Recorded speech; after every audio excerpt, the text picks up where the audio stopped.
Première question.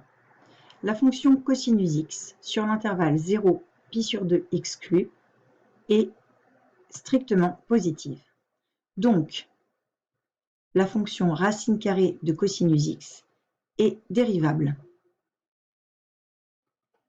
sur 0 pi sur 2. Parce qu'il faut que la valeur de ce qui est sous la racine carrée soit strictement positive.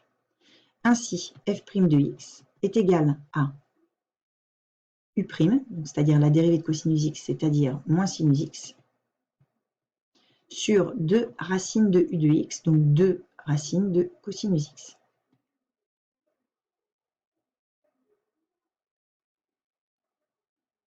Ensuite, la fonction petit b, on a f de x qui est la composée de la fonction exponentielle et de la fonction sinus.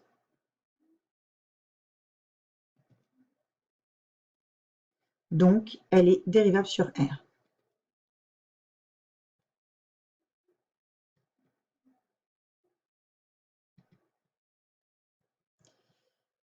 On a f' de x qui est égal à, si on pose u de x égale sinus x, u' fois exponentielle de u de x. Donc u', c'est-à-dire cosinus x, fois exponentielle de sinus x.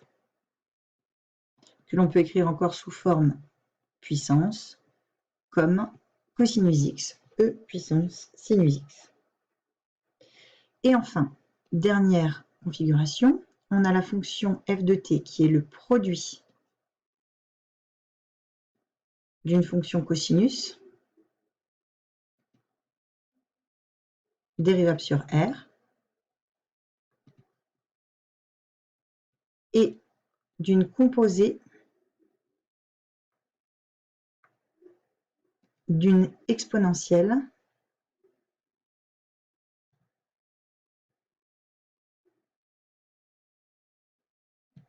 et d'une affine.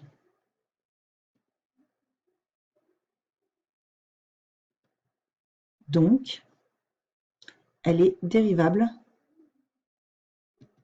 sur R. On pose u de t est égal à exponentielle de moins t, donc u' de t est égal à moins exponentielle de moins t, v de t est égal à cosinus t, donc v' de t est égal à moins sinus t. Ainsi, f' de t, c'est moins exponentielle moins t fois cosinus t, plus exponentielle moins t fois moins sinus t, ce qui donne moins exponentielle de t facteur de cos t plus sinus t.